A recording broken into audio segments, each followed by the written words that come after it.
Welcome to the International Fight Week. This weekend is gonna be a good one for combat sports fans, not only because of UFC 303. Let's preview the weekend and check what good fights are gonna happen this weekend that you as a fight fan should not miss. I'm the guy with the Indian accent and you are on Fight Book. Weekend starts on Friday, June 28 with PFL's last installment before the playoffs, aka semi-finals. It will be the second round of their featherweight and welterweight tournaments where only 4 from each division will qualify for the $1 million prize. These are the current standings of both of the divisions. 7-fight preliminary card will start at 6 p.m. ET on ESPN Plus, while the main card will air on both ESPN and ESPN Plus at 10 p.m. ET.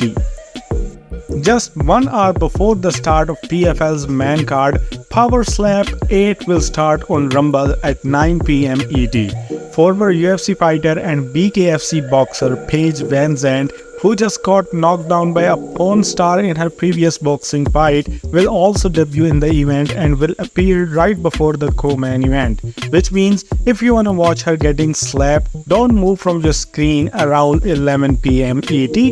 Friday night actions end in Washington DC with the WBA Super Featherweight 130 pounds title.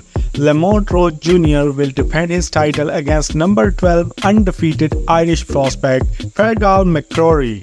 Roach is 21-1 with only 9 KOs, while McCrory is 16-0 with no KO win in his resume. Saturday night actions begin with UFC 303 preliminary card, which starts at 6 p.m. ET on ESPN and ESPN Plus.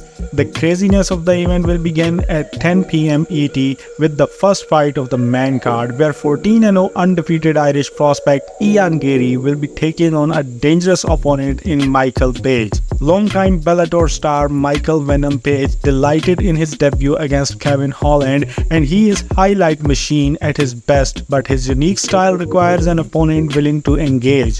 Undefeated striker Garry can rack up striking numbers, however, he is likely too wise to play into Page's game. Garry and MVP are likely too defensively responsible to put on a fun show, but there is too much curiosity and career upside for the winner to ignore. Moreover, odds of this fight are near even, which indicates how equally their skills match. Still, the limelight is on Ian Garry in this card until he loses. Garry indeed deserved a higher ranked opponent, but these top ranked fighters were taking it too long to accept the fight against him.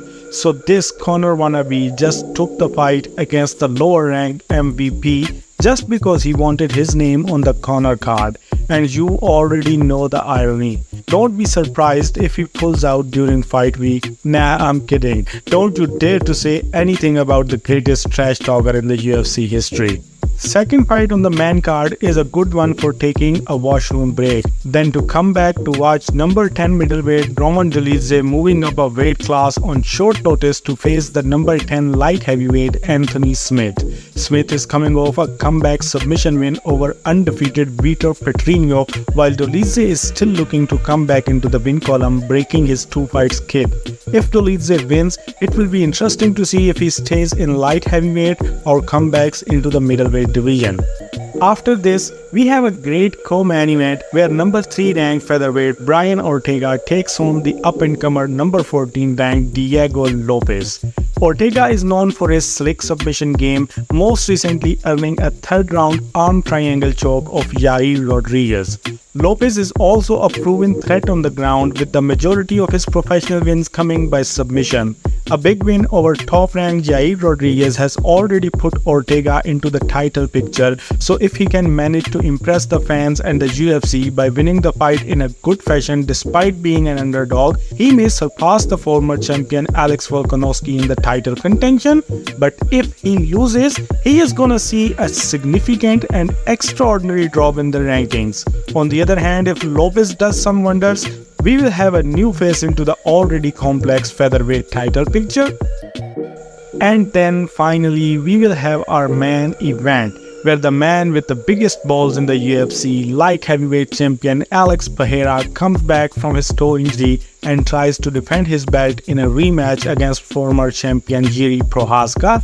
Their first fight was an early stoppage according to most of the fans and MMA media, but Yi took it like a man, did not demand for a rematch, and snatched the title shot from Anklayev's hand by beating Alex Rakic like a true samurai.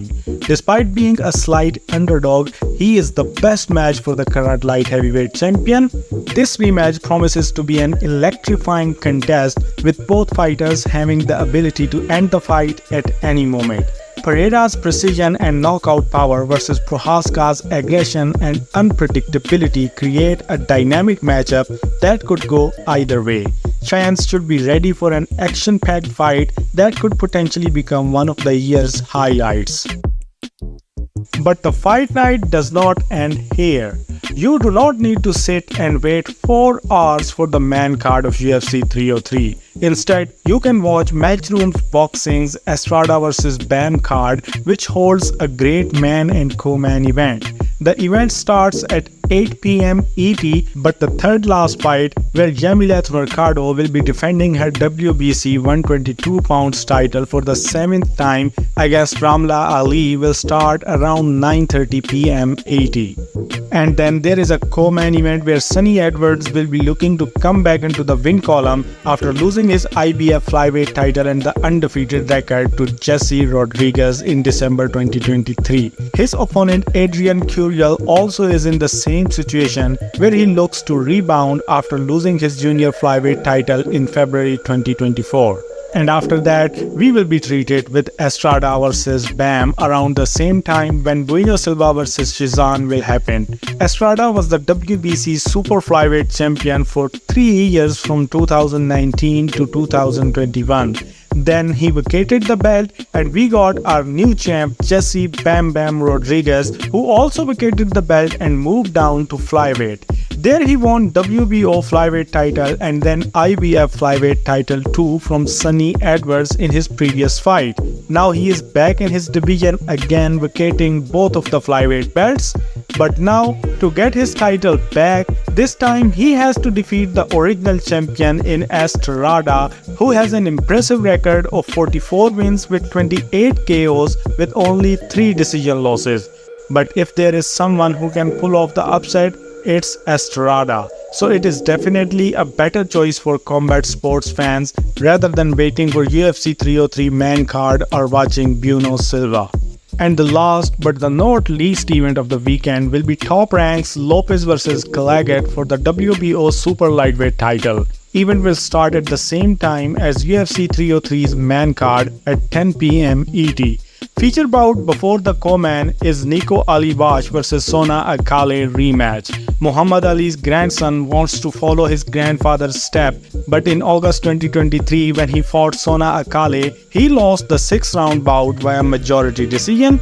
This loss took his undefeated record and his hype too. Now when he is back into the win column with 2 back-to-back wins, he wants that loss and his hype back. But if he loses again, you know he is gonna fall into oblivion. And then finally, there is a main event. Teofimo Lopez will return against Steve Clagett to defend his WBO Super Lightweight title. Lopez is 20-1 fan favorite boxer with 13 knockouts on his resume, while Clagett is 38-7 with 26 KOs, currently riding a 9-fight win streak.